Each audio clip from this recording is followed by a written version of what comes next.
All right. Hi, everybody. I don't know where to start. I was just sitting here thinking I'm going to hit the button and then I'm going to start talking. What am I going to, how am I going to even do this? I don't know how to do this. So, today, again, here we are with the my musical collection. We're really getting down to the end here. I don't know how it morphed into this kind of self-confessional thing, but it did. I don't know how it did that. Um,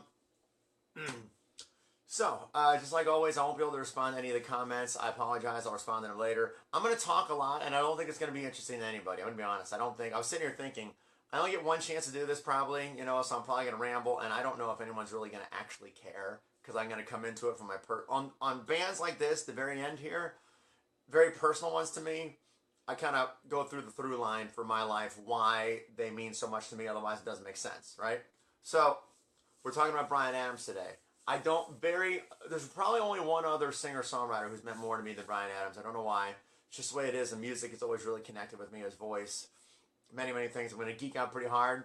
And forgive me, because this might get boring and really self-indulgent. Like, I'm really at a navel-gazing point at this, but here we go. Okay, Bryan Adams. Everybody knows a couple Bryan Adams songs, right? Right. All right.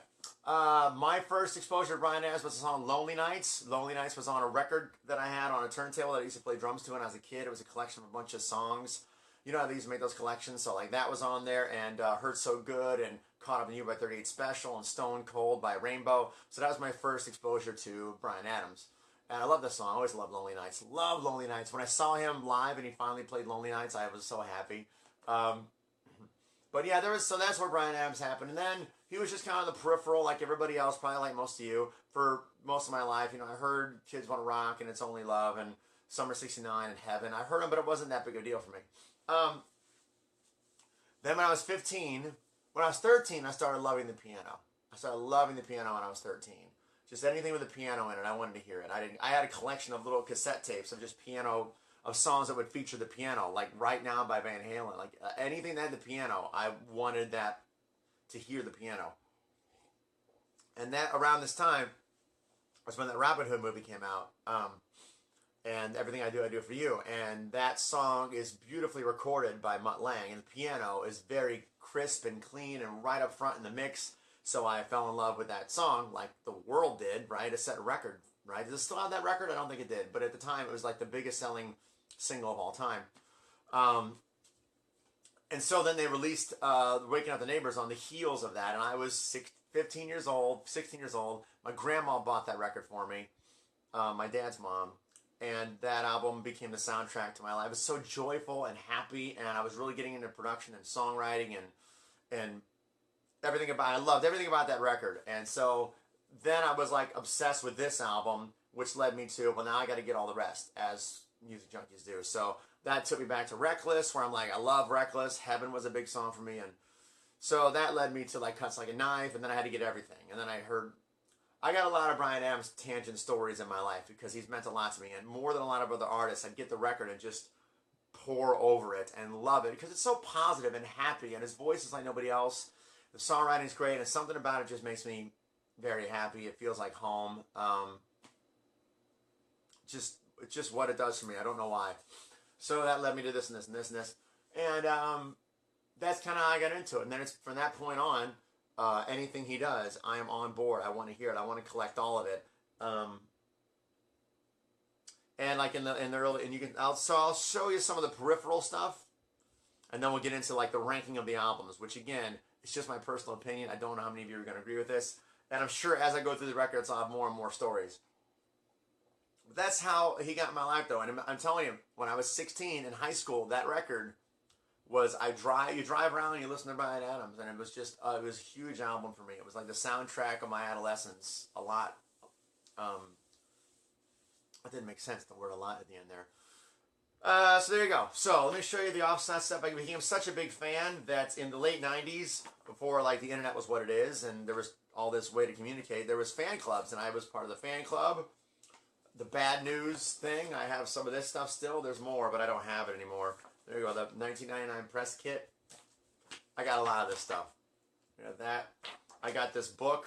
I don't know where this came from or why I got it. This big book of, it's just pictures. But this is before the internet. This is before you can go online and Google Bryan Adams concert pictures and see a zillion things. This is the only way to get it. And it's just book of pictures. That's all it is. But I had to have it. There's only a few artists I feel this way about. So, then I got the live DVDs. So there's the Slane Castle, right? Slane Castle. And then the Waking Up the World Tour. And then the 1996 Wembley show. So I got those, which I love. Makes me happy. And I got this shirt from a concert. I'll tell you what. I'm going to tell you this story real quick. Bryan Adams put out On a Day Like Today in 98, which we'll get to, but he toured, and I'd never seen him live, and he was touring. He did a small 7-city tour, and in 98, you don't know if Bryan Adams is going to keep touring. You don't know that he's going to be one of those artists that he is today, where he just kind of tours like a legacy tour, like he just keeps touring, which is great. Didn't know at the time. The closest he was coming to where I was, St. Louis, was Milwaukee, and I was like, I gotta go. So, and I never traveled. I didn't leave St. Louis. I didn't think I was ever going to leave St. Louis. I didn't think I was ever going to leave my zip code my whole life. So this is a big deal. So me and my best friend Mike and Jessica and my little brother Trevor all drove to Milwaukee to see Bryan Adams, and I got really good seats, and I spent a lot of money because I didn't have any money then. But it's a great memory for me. I got to see Milwaukee, just a different city, and spend time with my friends and my brother and see Bryan Adams live. And this is back in the time when you didn't have a camera on your phone. You had those little Kodak disposable pictures, so you can't even see what you took pictures of, and I had 10 of those, and just trying to get, that's all the pictures I have of that show are from those little Kodak disposable cameras. We got it so good now with the cameras we have in our pocket. There was no filming, and the pictures are all terrible. All the pictures I have are terrible. I was so disappointed. And, you drive back, takes a week, got to pay to get them developed, and you go, oh, this sucks. But it was a great tour, 3-man tour. He played bass and loved it. I just watched Bryan Adams play a song, and I was just like, oh my God, that's the guy. So that was pretty cool. So that's where I got this shirt. That's on this tour, the 3-man tour. And then I got this on the Reckless tour, the 30th anniversary Reckless. So there's that. I know, shut up and move on to the music. I know, sorry. This will probably spark other ones. All right. Bryan Adams has a lot of stuff that he's done outside of his regular recordings. I don't even have it all. I know I don't have it all, but I got a lot of it. So we'll just tear through that real quick because the point was to talk about... show the songs. So there's this thing. I don't even know where I got this. It's a little thing that looks like a CD, but it's not. It's a picture book story thing that I don't even know where I got it. I don't know how I got it. It must have been on eBay once upon a time.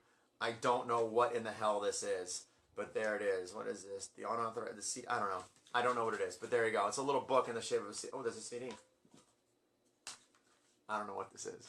All right, moving on. This is a Redbeard in the Studio Reckless thing that I taped off of the internet a long time ago, and I made my own insert. I made my own. This is something I printed on my own when I worked at Canon. I ordered this. Oh, I guess I didn't burn it. I guess I ordered it somewhere, but I made my own insert because I'm a dork. There you go. There's that. He's got a ton of CD singles. So there's this. I got too many of these. I went through a phase when I got all the singles because there's a lot of Bryan Adams stuff that's not on his records. Just like Sting.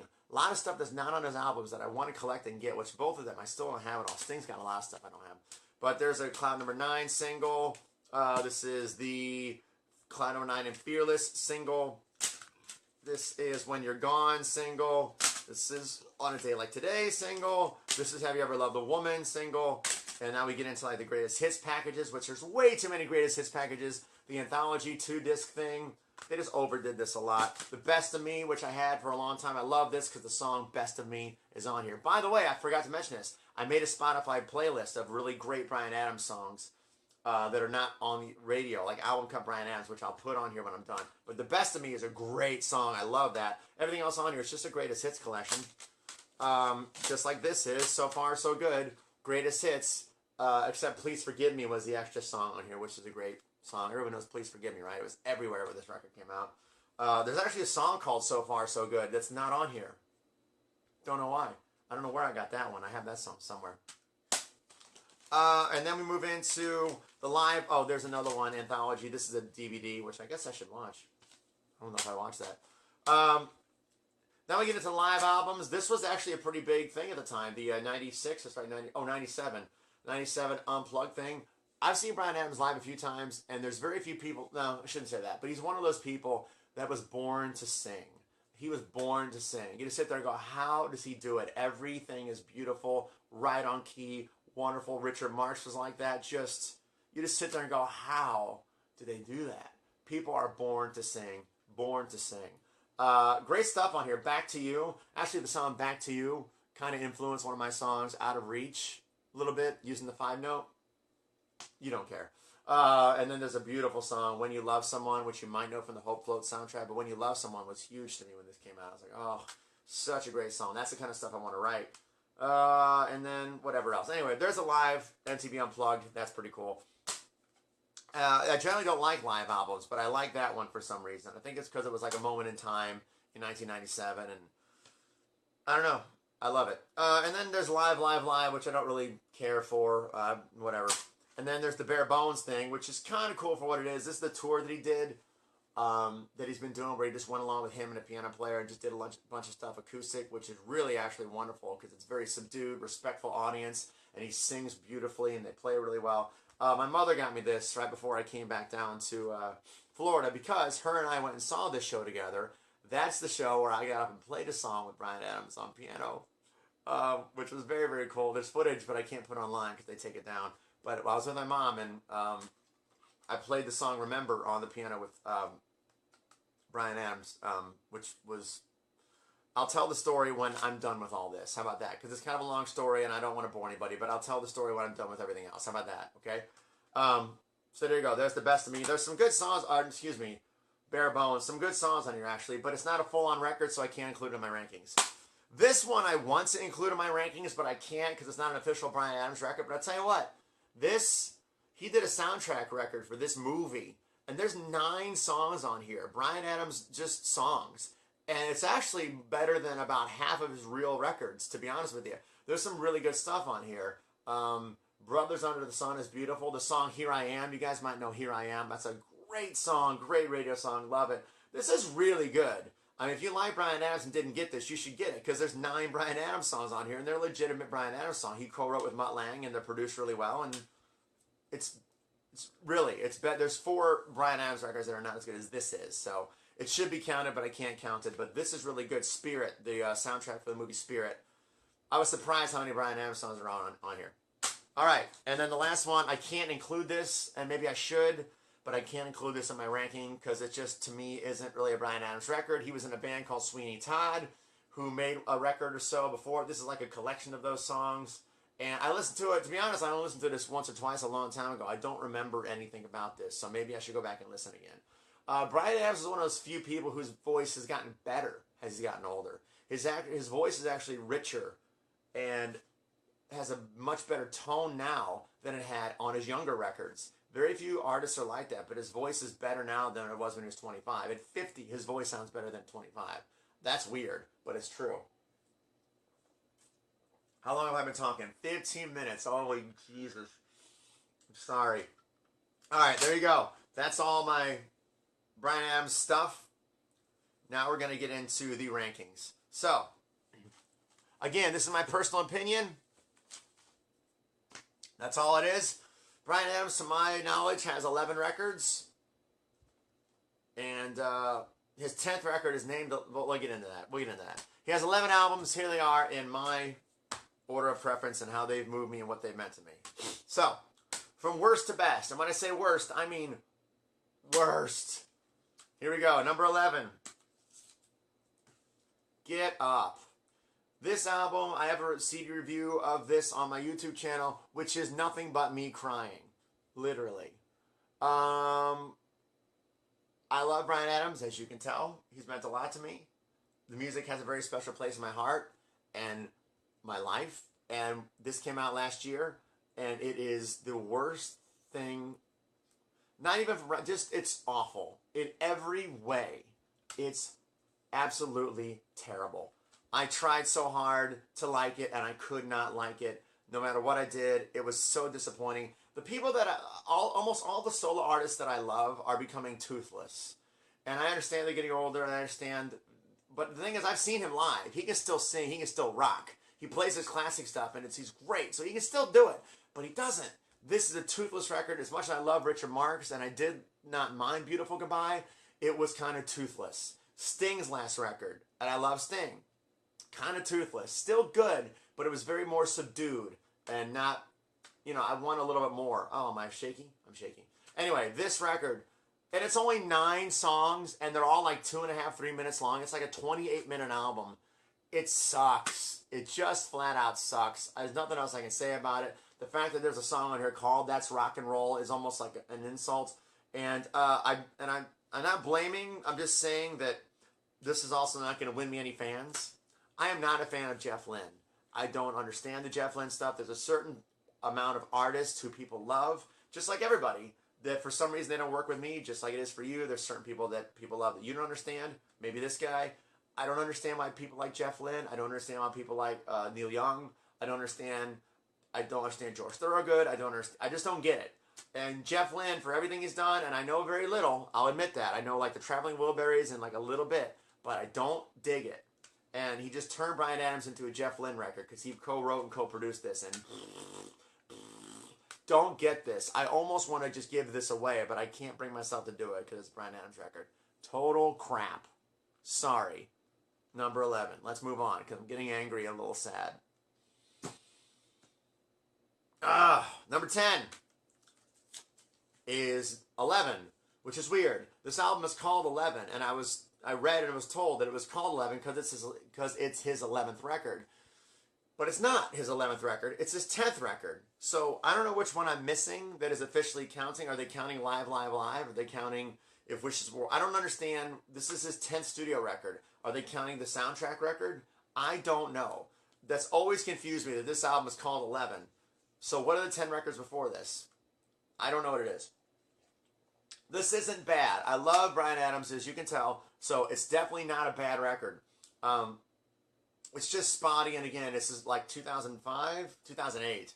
And it's getting more progressively a little more dull. But there's still some good stuff on here. Thought I'd Seen Everything, co-written by Mutt Lange. Wonderful. Tonight We Have the Stars, great. There's a line in that called "We Were Young and We Were Foolish," and I always thought the line was "We sailed down the river foolish," which I thought was a cooler line. We sailed down the river foolish. That's kind of cool. So I'm going to steal that, and someday I'm going to put it in one of my songs. Oxygen is a good song. I like that. Mysterious Ways is all right. Walk On By is beautiful. Walk On By is a very nice sparse song. The best song on this record isn't on this record. There was a song called "The Way of the World" that was recorded during these sessions that isn't on here, that you got to go find. That's a rock song. It's really great. It was the best song on here. That's not on here. I don't know why on earth it wasn't included, because this record definitely could have used a rock song, so a little more rocky song. Anyway, there you go. Number 10 is number 11. I don't know what else to say about it other than I was happy he was still making albums, I guess. Right? All right. Here we go. Number 9. And here's where some of the Bryan Adams purists will get mad at me, but I'm just telling you like I think. Number 9. If you want it, you got it. Do. I was gonna say good and decent at the same time. Decent stuff on here, but not enough of it. I like the song Tonight, but a lot of this kind of misses the mark for me. To me, it's still trying to find his footing into who he is as an artist. I love the song No One Makes It Right. No One Makes It Right is really beautiful. And I used to listen to that a lot when I was a kid. Like me and my first girlfriend listened to that song a lot. It's just a great song. But Lonely Nights is on here, which is that alone. I think that I told myself, because I like more songs on this record, but the inclusion of Lonely Nights pushes this above this one, because Lonely Nights is one of my favorite songs of all time. Lonely Nights always makes me happy no matter how many times I hear it. I love the song Lonely Nights. By the way, anyone who's watching, I know you're going to disagree, but I promise you, I've listened to these records more than any of you have. This is how I've digested them. But that's it. There's kind of like 3 songs on here because it hasn't quite hit his stride yet. But there you go. Number 9 is You Want It, You Got It. Number 8 is self-titled Bryan Adams. This took a while to find because for a while this was out of print or difficult to find. I got it on tape at a used record store, and that's the only way I could get it. And then my brother gave me this for Christmas one year, like this right here, which is great. Very, very nice of him. I only had it on tape, so he found this for me because it wasn't as easy to get as it is now. Oh, by the way, You Want It, You Got It is on Amazon for $1.50 used. This is now on Amazon for $10. $10 Amazon Prime. It just shows up at your house. Not like it used to be. Love this. There's some. It's like half this record is good. I love Hiding from Love. Wasting Time's a great song. State of Mind I love. Remember, that song Remember. I love that. Again, I'll tell that story at the end here if anybody cares. But Remember's on this record. You can really hear his voice. It's a lot thinner and younger on here. But it's worth getting. And if you're a Bryan Adams fan, you can definitely see the Jim Vallance and Bryan Adams songwriting start to take place, even though this was before this one. But there you go. Number 8 for me is self-titled. Now, for number 7, some of you are absolutely going to hate this because I know this is some people's favorite Bryan Adams record. But I can't help it. It's just how it is. Number 7 for me, Into the Fire. I still like this record, but it didn't do for me what it's done for a lot of people. I don't know why. I love Heat of the Night. I adore Victim of Love. Victim of Love. I remember the very first time I heard Victim of Love. I was just like, oh yeah, you know, don't blame yourself, just Victim of Love. Like, yeah, okay. Yeah, and it's a good song. That was a good one. Rebel is a great song. I love Rebel. He sings the crap out of it. Roger Daltrey does a cover of Rebel on some record. I don't know which one. And then Home Again is a beautiful song. Always loved Home Again. And again, just like an offshoot, I should have mentioned this earlier. Like Bryan Adams stuff was also with me in the through my life in like that Three Musketeers song, All for Love. Like that was like played at a high school dance, and I was like, oh, you know. And I think I even said under my breath, like, "Thank you, Bryan." You know, it's like so corny and cheesy, but it really moved me. And that song you did with Barbra Streisand, that "Finally Found Someone." What a great song! Finally Found Someone. I bought that soundtrack just on that one song. This is back when you couldn't get songs. You know, I heard that song on the radio and went to the record store and paid $17 for the Mirror Has Two Faces soundtrack for one song. Such a great song. All right, I'm getting way off track now. Number 7, there you go. Yeah, 4 people stopped watching because they're so mad at me that this is number 7. But I didn't really get a lot out of this record as much as I should have. And what really always bothered me about this is that Another Day and Only the Strong Will Survive are tracks 4 and 6. They're both in the key of G. They both have the same groove. Like if you play those songs back to back, they're the same song. They shouldn't even have been on the same record, much less almost next to each other on the record. Don't get it. But love those 4 songs to death. So there you go. Number 7 for me, Into the Fire. I'm sorry. I know a lot of people love this record. Don't hate it. Don't love it.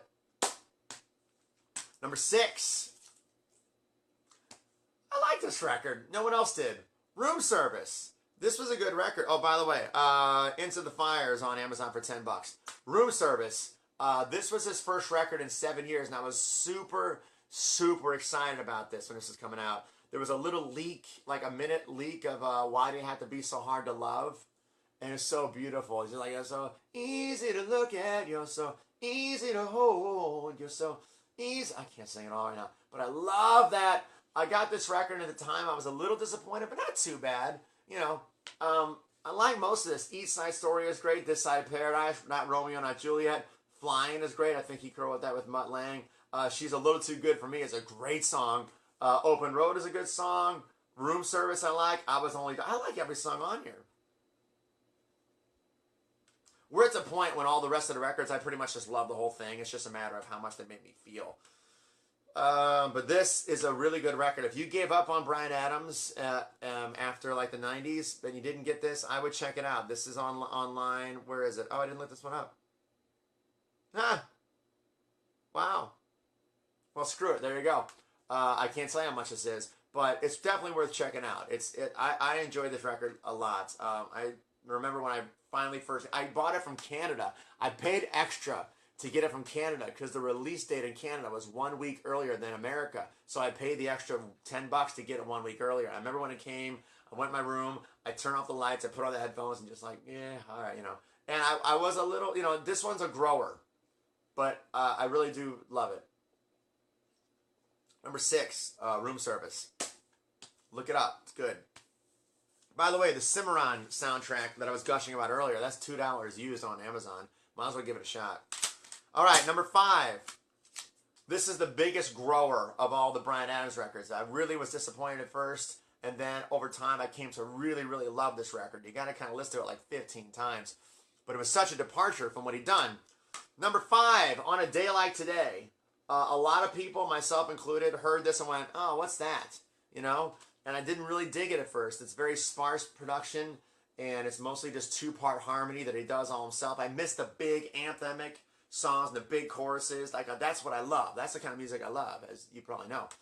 So this took me a little while, but I kept listening to it and kept listening to it, and it really did finally be like, yeah, this is really actually great. And it was necessary. It was 1998. It was a departure because the music landscape had changed once again. And I remember this album came out. I didn't even know that he had a new record out. I had no idea. I just saw it at the Blockbuster Music and went, what is that? Holy crap! And took it home and was very, very happy. My favorite song initially was Inside Out because it was one of the ballads. But again, it's a sparse production. It's not the big reverb. It's not the big sound. But it's still a very, very well-made record. The songwriting is very, very good. The arrangement is very good. I think it was produced by Bob Rock, wasn't it? I want to say it was produced by Bob Rock. I might be totally off base on that. There's my ticket stub. Does anybody else do that? Put their ticket stubs inside their thing? Now I want to know if it was produced by Bob Rock. This is going to drive me crazy. Songs were co-written by like Gretchen Peters, who does a lot of the Nashville stuff. Produced by, a little bit. Yeah, Bob Rock. Yeah, Bob Rock. There you go. And mixed by Bob Clearmountain, who just does gorgeous work. But this is a really solid record if you're into to listen to it. I listened to this many, many times. And then when I moved down here, I listened to it a lot. I remember when I went to Atlanta to play a club in Atlanta, I took this with me because this is before the MP3 time and listened to this a lot in Atlanta. So this record makes me feel home. It makes me feel like myself, and I love it. I Don't Want to Live Forever. Every song on here is good except for If I Had You. Every song's good. 12 out of 13 songs are good. Where Angels Fear to Tread is a beautiful ballad. I don't know what to tell you. You just got to really kind of dig in and listen to it. But great record. On Amazon for $7. I love it. That's what I'm saying. Number 5 for me, On a Day Like Today. Good album. It really is a good record. God, that guy can sing. All right, we're down to the top 4. How long have I been talking? Half an hour. Number 4 for me is Cuts Like a Knife. I love it. Like I said, we're down to the bottom here where I still love all these records. It's just a matter of like one edging out the other one. The only thing, there's a couple songs in here I don't like. I don't really like What's It Gonna Be and Let 'Em Know, but I love the rest. Always love Straight from the Heart. Straight from the Heart's a great, great song. Always, I mean, you can't deny that. Great radio song. The Only One is beautiful.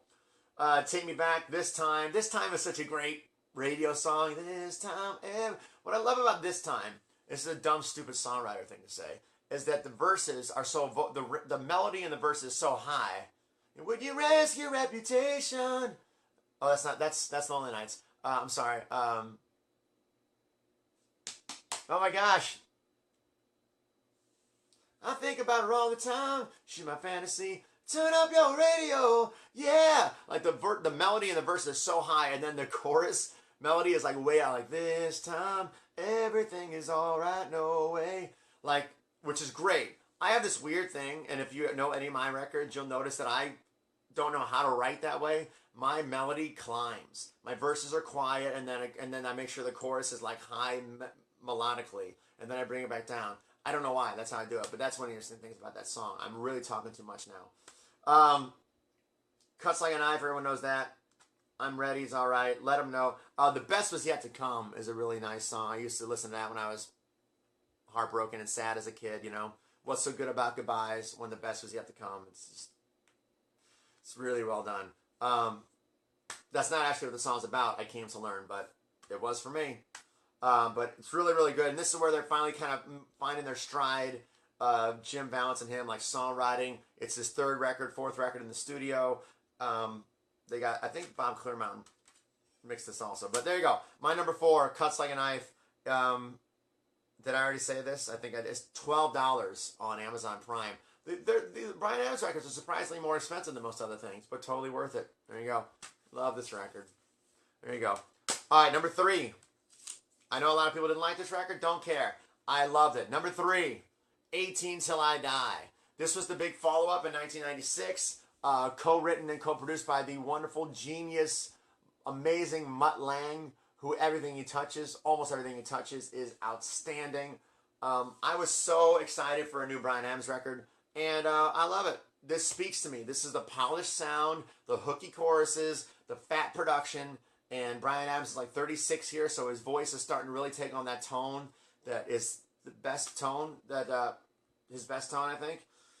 And I listen to this record religiously because this is the mid-90s where it's still on MP3s, and you listen to it over and over and over and over again, and god damn, I love this record. Every song is good except for Due to You. Track 2, I don't like. But this record was just part of my soundtrack for so long. Still love everything about it. Everything's co-written by Mutt Lange and Bryan Adams, except for Star, which is co-written by Michael Kamen, because it was in that movie Jack. The only thing that looks good on me is You. Stupid title, but great song. Let's Make a Night to Remember. Beautiful. Mutt Lange was writing a fair amount of songs about getting it on at this time, because him and Shania Twain had just gotten together. So if you look at the stuff he was writing for Bryan Adams and other artists, there's a lot of intimate lyrics. I love 18 Till I Die. Star's a great song. I Want to Be Your Underwear is a stupid title, but a great song. We're Gonna Win is so cool. It's just aggressive in 2.5 minutes and great hooks. I Think About You is heartbreaking.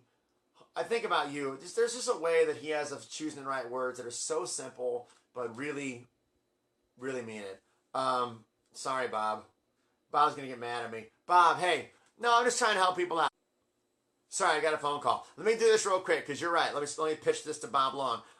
You should get all this stuff from Shandy's Music Store. Put your link on here, Bob. Bob's a good guy. I feel bad. I'm just trying to help. Is that wrong? I don't know. Go to Bob's first, then go to my Amazon. I bring that up because people are like, oh, it's cheap, I'll try it. I got derailed now because of my guilt. I'll Always Be Right There. I'll Always Be Right There, it says in the liner notes, was written to be in a movie, but they couldn't tell what title, what the movie was going to be, and to this day, I don't know what movie that was supposed to be a part of. Anybody know? Black Pearl is great. It Ain't a Party So You Can't Come Around. Great, fun song. But I just love this whole record. If you don't have it, there you go. Try to get it at Shandy's, and if you can't get it at Shandy's, it's $5 on Amazon. Sorry, Bob. All right, now we're down to the last 2 records, and all of you big fans know what they are, and some of you will be unhappy with me, but again, this was neck and neck, and probably mostly an emotional decision. For number 2 for me is Reckless, one of the best albums of this kind ever made. Just, if you don't, I mean, everything you know by Bryan Adams except for the Robin Hood song is probably from this album. It's almost the greatest hits record, and this is to me where everything came together. Jim Vallance and Bryan Adams are, got the songwriting together, and he's had some hits now, so he's got a budget behind him. So One Night Love Affair, to this day, I love One Night Love Affair. I always think about the movie Real Genius, because that's in that movie at the time, but it's such a great song. He sings the crap out of it. I don't like She's Only Happy When She's Dancing, sorry. Run to You, what am I going to say about Run to You? Heaven, still a staple. Love Heaven. Little trivia. Steve Smith, the drummer for Journey, played drums on Heaven.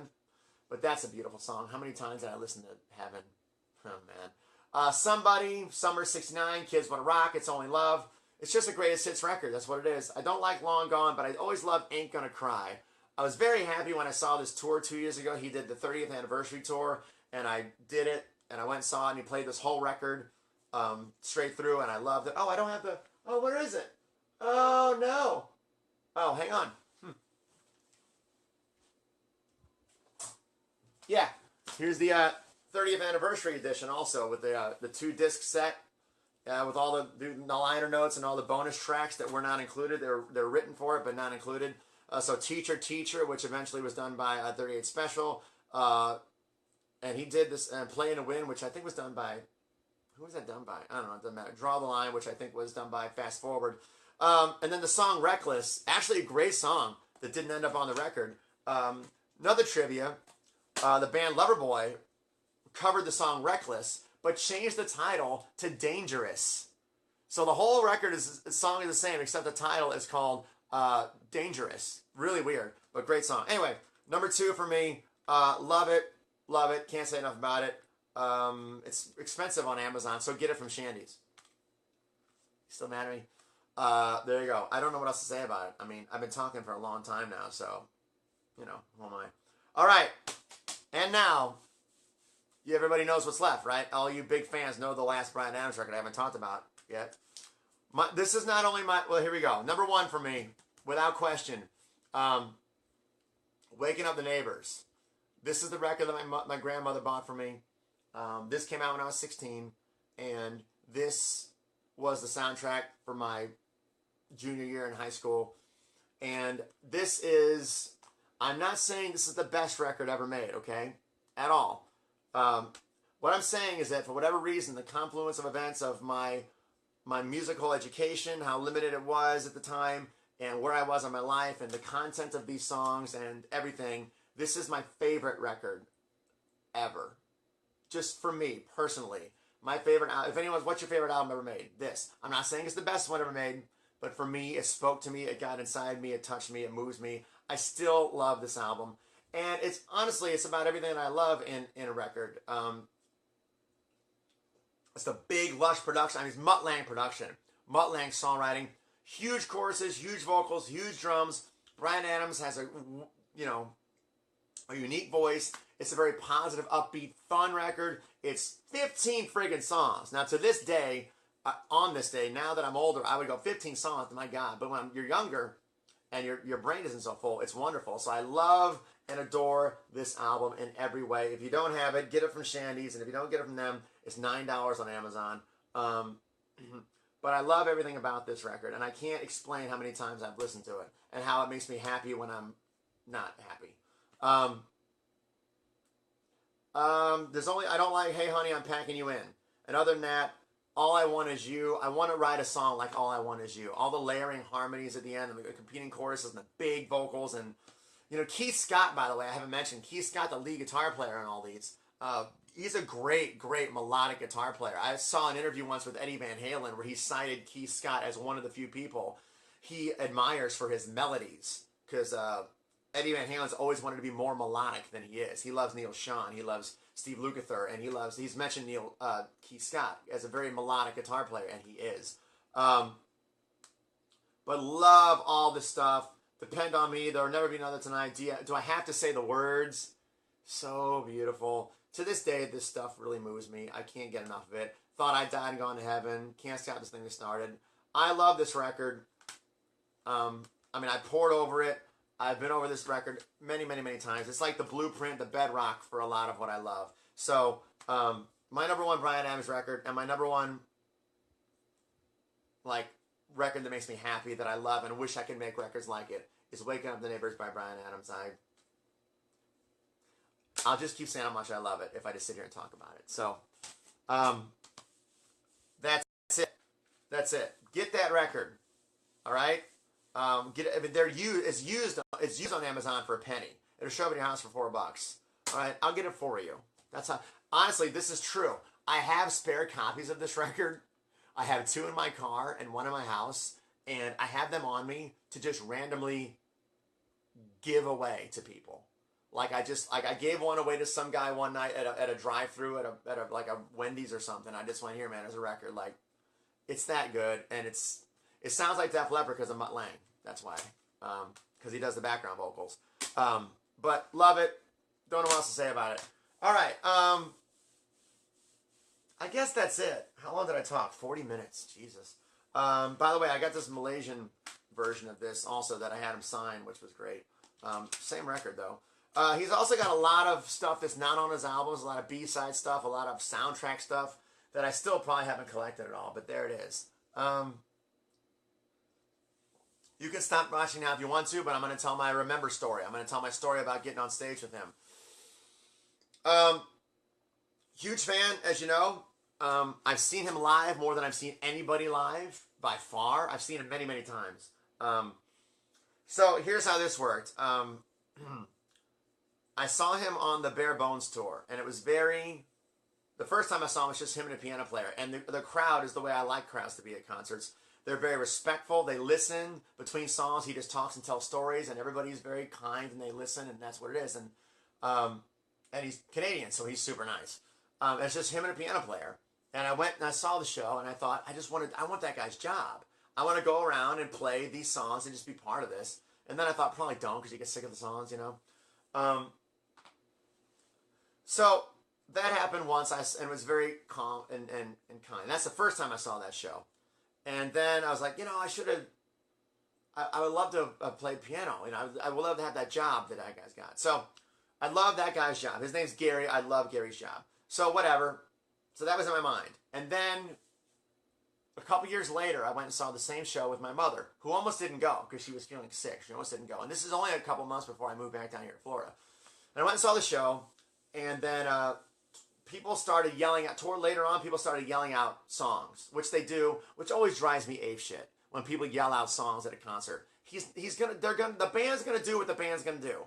You're not, and then when they yell out the biggest song, like 10 minutes into the show, it's like Billy Joel starting and he does 3 songs and somebody goes, "Piano Man!" Like, shut up. Why do they do that? People at concerts drive me crazy. Anyway, I had seen Bryan Adams in some place, like a random concert I didn't even know I was going to go to when I had him sign this record.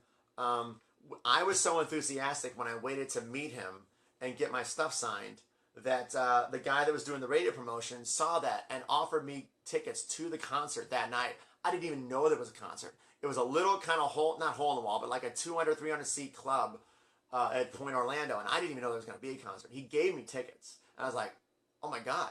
And I called and got somebody to cover for me for work. So I went to the show, and it was just him and a guitar. That's all it was. Him and a guitar, and a couple hundred people, and people definitely started yelling out requests there, because it's very impromptu. He just kind of got up and started playing stuff, which you can do if you're Bryan Adams. And people were yelling out songs, yelling out all the hits. And he's playing them when he can. And somebody yelled out the song "Remember," and he zoned in on that. He's like, "Remember? Did someone say remember?" Because he wants the opportunity to play a song he doesn't play all the time. "Remember" is not on this Bare Bones record. He doesn't play it very often. And I understand that. I love my job. But every now and then when you get to play something that you don't have to play every night, it's fun. And then somebody who requests that gives you an excuse. If you go, "Did you say remember?" Good, I can play this now. And I can enjoy it. And it's not because I'm choosing it. It's because you're letting me choose it. So it's like, it gives you... I understand that muscle. And I saw that happen at that show. And I went, I understand what he just did there. He took that request and played it because he wanted to. So that's in my brain. So, cut to the second time I see the Bare Bones tour with my mother. And toward the end of the show, people are yelling out songs.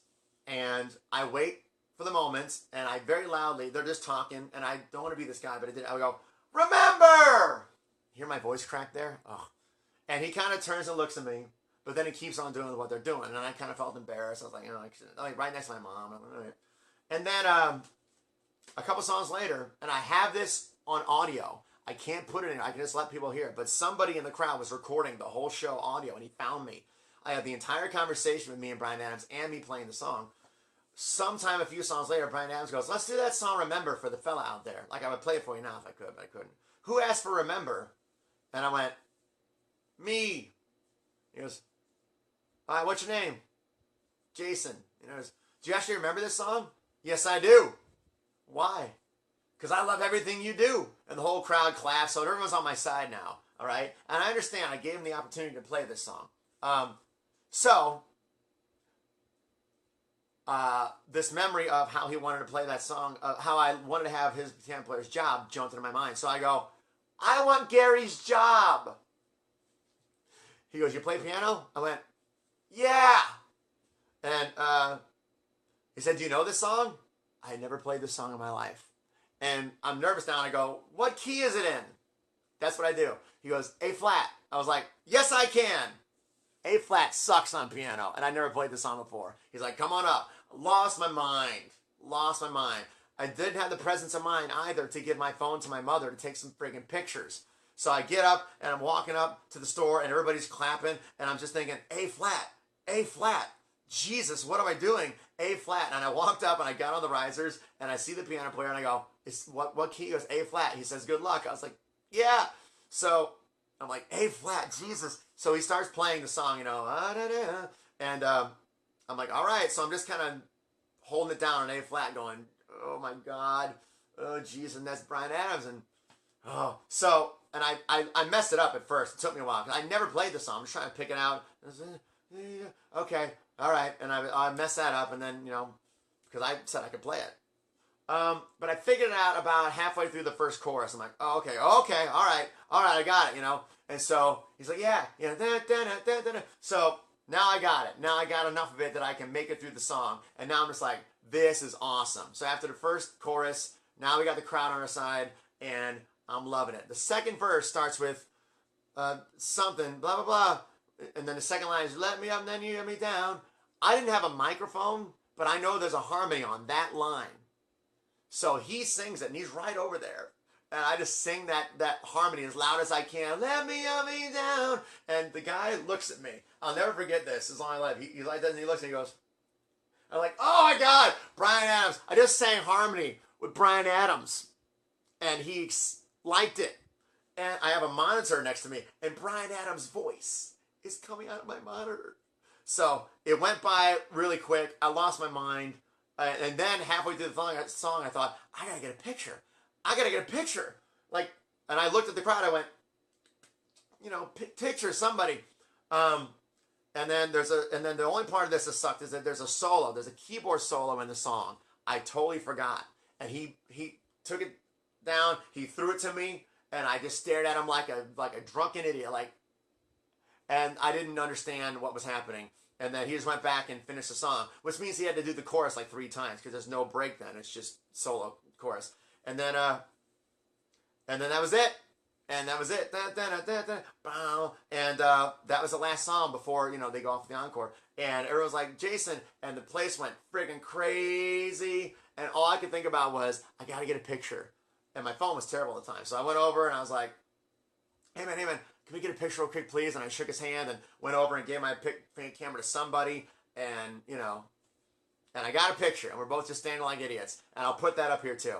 And that was it. And then I got off stage and I asked everybody I could if anybody got pictures. And I found this guy who had the whole audio recorded. And he sent it to me. So I have that recorded. So that is the night that I played one song with Bryan Adams. And it was, and my mom was there, which is cool. I don't have any footage. I have a little bitty footage of it. Like 7 seconds. It's on YouTube. And I have a little other footage, but you can't see much. But that's what happened. And I'll never forget it. And it was like 4 years ago. And that's it. Now I'm just geeking out. And I've talked for almost an hour. Anyway, there you go. That's it. Bryan Adams has meant tremendous amount to me. And I wish he'd make another rock record, but whatever. If he comes near your town and you've never seen him, go see him. He's phenomenal live. He's a real singer-songwriter who can really, really sing. You should do it. And that's it.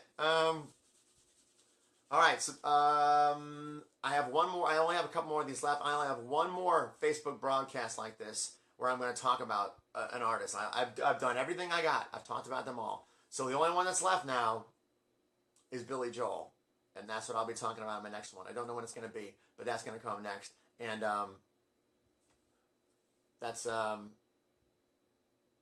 that'll probably take a long time to talk about also. All right, that's it, guys. Thank you so much for listening to me geek out. And my website, what the heck? I try to rip off Bryan Adams once in a while on some of my records, some of my songs. But that's it. Yeah, I feel like I want to say more, but how can that be possible with how much I've talked about? That's it. Thank you so much for watching and listening, you guys. Hope everybody's doing well, and I'll let you know when the Billy Joel one's going to happen. I got to figure out how that's going to work. And then I'll have a couple more little things, but they won't be like this, but you'll see. All right, thanks, guys. Bye.